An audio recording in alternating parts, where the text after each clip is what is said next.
أعوذ بالله من الشيطان الرجيم بسم الله الرحمن الرحيم نحمده ونصلي على رسوله الكريم صلى الله عليه وسلم أما بعد அல்ஹம்துலில்லாஹ் கண்ணியமிக்க அல்லாஹ் தாலாவின் நல்லடியார்களே, புனிதமிக்க ரமலான் மாதம் நம்மிடையே வந்துவிட்டது. ஹஜ்ரத் சல்மான் ரலியல்லாஹு அன்ஹு அவர்கள் அறிவிக்கிறார்கள், ரசூலுல்லாஹி ஸல்லல்லாஹு அலைஹி வஸல்லம் அவர்கள் ஷாஃபான் மாத இறுதியில் எங்களுக்கு ஒரு உபதேசம் செய்தார்கள். மனிதர்களே, உங்களுக்கு ஒரு மகத்தான மாதம் வந்திருக்கிறது. அது பரக்கத்து செய்யப்பட்ட மாதமாகும். அதில் லைலத்துல் கத்ர் என்ற ஓர் இரவு இருக்கிறது. அது 1000 மாதங்களை விட சிறந்த இரவாகும். அதில் நோன்பு நோற்பதை அல்லாஹ் கடமையாக்கியுள்ளான். அதனுடைய இரவு நேரங்களில் நின்று தராவீஹ் தொழுவதை நன்மைக்குரிய செயலாக ஆக்கியுள்ளான். எந்த மனிதர் இந்த மாதத்தில் ஒரு நற்செயலை செய்து அல்லாஹ் தாலாவிடம் நெருக்கத்தை உண்டாக்கி கொள்கிறாரோ, அவர் ரமலான் அல்லாத மற்ற மாதங்களில் ஒரு ஃபர்லை நிறைவேற்றியவர் போன்றவர் ஆவார். இம்மாதத்தில் ஏதேனும் ஒரு ஃபர்லை நிறைவேற்றுபவர் ரமலான் அல்லாத மற்ற மாதங்களில் 70 ஃபர்லுகளை நிறைவேற்றியவர் போன்றவர் ஆவார். மேலும் இந்த மாதம் பொறுமையின் மாதமாகும். பொறுமையின் பிரதிபலன் என்னன்னா சொர்க்கமாகும். இன்னும் இம்மாதம் மனிதர்களுடன் கலந்துரவாடி அவர்களின் சுக துக்கங்களில் பங்கு கொள்கின்ற மாதமாகும். இந்த மாதத்தில் ஒரு முஹ்மீனுடைய ரிசுக்கு அதிகரிக்கப்படுகிறது. எந்த ஒரு மனிதராகவது ஒரு நோன்பாளிக்கு நோன்பு திறக்க உணவளிப்பாரானால் அது அவருடைய பாவங்கள் மன்னிக்கப்படுவதற்கும் நரக நெருப்பிலிருந்து அவர் விடுதலை பெறுவதற்கும் காரணமாகிவிடும்.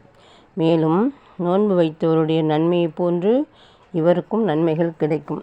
எனினும் அந்த நோன்பாளியுடைய நன்மையிலிருந்து எதுவும் குறைக்கப்பட மாட்டாது என்று நபி ஸல்லல்லாஹு அலைஹி வஸல்லம் அவர்கள் கூறிய போது, யா ரசூலுல்லாஹ், எங்களில் அனைவரும் நோன்பாளிக்கு நோன்பு திறக்க உணவளிக்கும் சக்தி உடையவர்களாக இல்லையே என்று சஹாபாக்கள் விளவினார்கள்.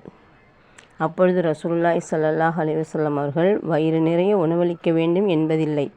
ஒரு பேரித்தம்பழம் அல்லது 1 மிடர் தண்ணீர் அல்லது 1 மிடர் பால் ஏதேனும் ஒன்றை கொண்டு நோன்பு திறக்க செய்தாலும் அவருக்கும் அல்லாஹ் தாலா அந்த நன்மையை வழங்கிடுவான் என்று கூறினார்கள்.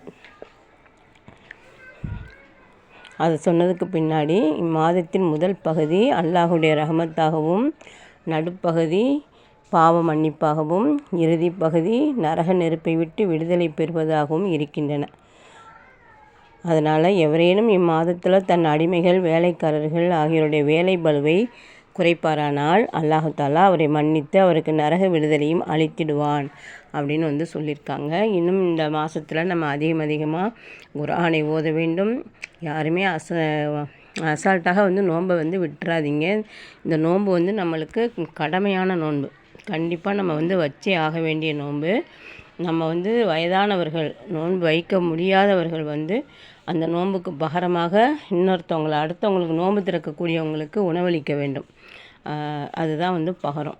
அதனால் இந்த ரமலானுடைய மாதத்தில் நம்ம ஒரே ஒரு நன்மையை செஞ்சால் 70 மடங்கு நம்மளுக்கு அந்த நன்மை திரும்ப கிடைக்கும். யாராவது ஒருத்தவங்க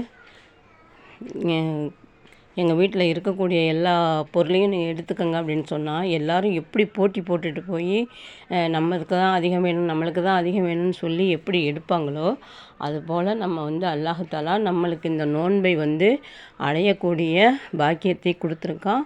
இதில் அதிகமான நன்மைகளையும் இருக்குதுன்னு சொல்லியிருக்கான். அதனால் நம்ம இந்த புனிதமிக்க இந்த ஒரு மாதத்தை நம்ம வீணாக்கிறாமல் அல்ஹம்துலில்லாஹ் நம்ம அதிகமாக நோன்பு பிடிக்கக்கூடியவர்களாகவும், இன்னும் அதிகமாக எல்லா தொழுகைகளையும் பேணி தொழுகக்கூடியவர்களாகவும் இருக்கணும். இன்னும் நம்ம இஸ்ராக்குலேருந்து லோஹா, அவாபீன், தஹஜ்ஜத் போன்ற எல்லா நஃபிலான நோன்புகளையும் நம்ம பிடிக்கக்கூடியவங்களாக இருக்கணும். நம்ம ஒரு நஃபில் நோன்பு பிடிச்சோம்னா நம்மளுக்கு ஒரு ஃபர்ல் நோன்பு பிடிச்ச நன்மை கிடைக்கும். ஒரு ஃபர்லை நம்ம தொழுதோம்னா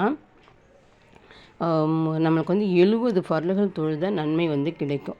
அதனால் நம்ம இந்த ரமலானுடைய இந்த மாதங்களை நம்ம வீணாக்கிடக்கூடாது. அடுத்தது நம்ம எத்தனையோ விஷயங்களுக்காக இரவில் முழிச்சிருக்கோம். நம்மளுடைய ஒரு தேவை நிறைவேறணும் அப்படிங்கிறதுக்காக நம்ம கண் முழித்து நம்ம விடிய விடிய முழிச்சிருப்போம். ஆனால் இந்த நோன்பில் நம்ம கண் முழித்து நம்ம அமல்கள் செய்யும்போது அல்லாஹாலா அதை ஏற்றுக்கிட்டு ரொம்ப அதிகமான நன்மைகளை தரக்கூடியவனாக இருக்கிறான். இன்னும் நோன்பு பிடிக்கக்கூடியவங்களுக்காக கடலில் உள்ள மீன்களும் நம்மளுக்காக பாவ மன்னிப்பு கேட்கக்கூடியதாக இருக்குது. இன்னும் இந்த ரமலானுடைய சிறப்பு என்ன அப்படின்னா, சைத்தானுங்களையெல்லாம் சங்கிலியால் கட்டி கடலில் தூக்கி போடுங்கள்னு அல்லாஹ் தாலா சொல்கிறான். அடுத்தது என்ன சொல்கிறான்னா, சொர்க்கத்துடைய கதவுகளையெல்லாம் திறந்து விடுங்கன்னு சொல்கிறான். நரகத்துடைய வாசல்களையெல்லாம் அடைச்சிடுங்கன்னு சொல்கிறான் மலக்குகளை கூப்பிட்டு. அதனால் இந்த மாதத்தில் நம்ம அதிகமாக குரானை ஓதக்கூடியவங்களாக இருக்கணும். ஏன்னா குரான் இறங்கியது இந்த மாதம். அல்லாஹ் தஆலா ஷஹ்ரு ரமலான்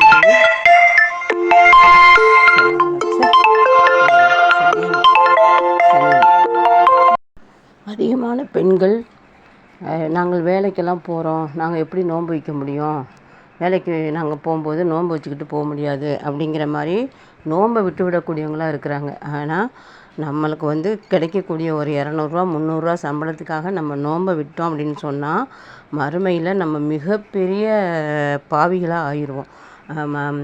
மிகப்பெரிய நிகமத்துகளை இழந்துருவோம். நம்ம இங்கே ஒரு 300 நம்மளுக்கு கிடைக்கும். ஆனால் நம்ம ஒரு நோன்பு பிடிக்கிறதுனால நம்மளுக்கு சொர்க்கத்திலே இடம் கிடைக்கிது. இதை நம்ம ஒவ்வொருத்தரும் சிந்தித்து அதன்படி அமல் செய்யக்கூடியவங்களாக நம்ம ஆகணும். அல்லாஹ் தஆலா நம் அனைவருக்கும் ஈமானுடைய பாக்கியத்தை தந்து இந்த நோன்பு வைக்கக்கூடிய பாக்கியத்தையும் தருவானாக. ஆமீன் ஆமீன் யா ரப்பல் ஆலமீன். அல்ஹம்துலில்லாஹி ரப்பில் ஆலமீன்.